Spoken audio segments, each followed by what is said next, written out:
Pan 2.0 പ്രഖ്യാപിച്ച് കേന്ദ്ര സർക്കാർ. നിങ്ങളുടെ പാൻ നമ്പർ മാറുമോ? പുതിയ പാൻ കാർഡുകൾ ലഭിക്കാൻ എന്താണ് ചെയ്യേണ്ടത്?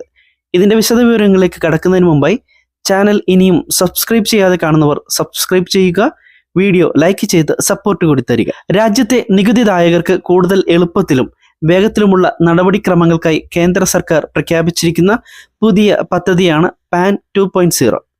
രാജ്യത്തെ വാണിജ്യ രംഗത്ത് നിന്നും വ്യവസായികൾക്കിടയിൽ നിന്നും ഉയർന്നിരുന്ന വിവിധ ആവശ്യങ്ങൾ കണക്കിലെടുത്താണ് പുതിയ പദ്ധതി കേന്ദ്ര സർക്കാർ ഇപ്പോൾ പ്രഖ്യാപിച്ചിട്ടുള്ളത്. പാൻ 2.0 പദ്ധതി നടപ്പിലാക്കുന്നതോടെ കേന്ദ്ര സർക്കാരിന്റെ മുഖമുദ്രയായ ഡിജിറ്റൽ ഇന്ത്യയോട് അനുസൃതമായ രീതിയിൽ QR കോഡ് ഉള്ള പാൻ കാർഡുകളായിരിക്കും ഇനി നികുതിദായകർക്ക് ലഭിക്കുക.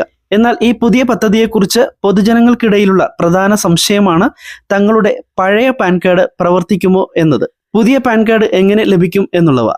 യഥാർത്ഥത്തിൽ കേന്ദ്ര സർക്കാരിന്റെ പാൻ 2.0 പദ്ധതി നികുതിദായകരുടെ രജിസ്ട്രേഷൻ സേവനങ്ങളുടെയും ബിസിനസ് പ്രക്രിയകളുടെയും പുനഃക്രമീകരണത്തിനുള്ള ഒരു ഗവേണൻസ് പ്രോജക്റ്റ് ആണ്. അതായത് പാൻ 2.0 എന്നത് നിലവിലെ പാൻ അല്ലെങ്കിൽ ടാൻ 1.0 ഇക്കോസിസ്റ്റത്തിന്റെ നവീകരണമായിരിക്കും. പാൻ 2.0 പദ്ധതി നടപ്പിലാക്കപ്പെടുമ്പോൾ നിങ്ങളുടെ പഴയ പാൻ കാർഡ് പ്രവർത്തനരഹിതമാവുകയോ നമ്പർ മാറുകയോ ചെയ്യുന്നതല്ല. എന്നാൽ നടപടിക്രമങ്ങൾ വേഗത്തിലും എളുപ്പത്തിലും ആക്കുന്നതിനായി നിങ്ങൾക്ക് പുതിയ പാൻ കാർഡ് ലഭ്യമാക്കുന്നതായിരിക്കും. അതിനായി സൗജന്യമായി നിങ്ങൾക്ക് പാൻ അപ്ഗ്രേഡേഷൻ ചെയ്യാവുന്നതാണ്. ഇങ്ങനെ അപ്ഗ്രേഡ് ചെയ്യുമ്പോൾ നൂതന ശൈലിയിൽ QR കോഡ് അടങ്ങിയ പുതിയ പാൻ കാർഡ് ആയിരിക്കും നിങ്ങൾക്ക് ലഭിക്കുക. എന്നാൽ നിങ്ങളുടെ പാൻ കാർഡ് നമ്പറിൽ യാതൊരു മാറ്റവും ഉണ്ടായിരിക്കുന്നതല്ല.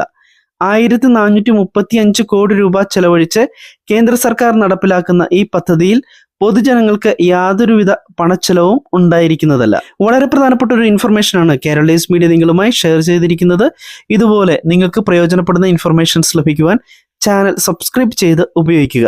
മറ്റൊരു ഇൻഫർമേഷനുമായി എത്തുന്നതുവരെ എല്ലാവർക്കും നമസ്കാരം. താങ്ക്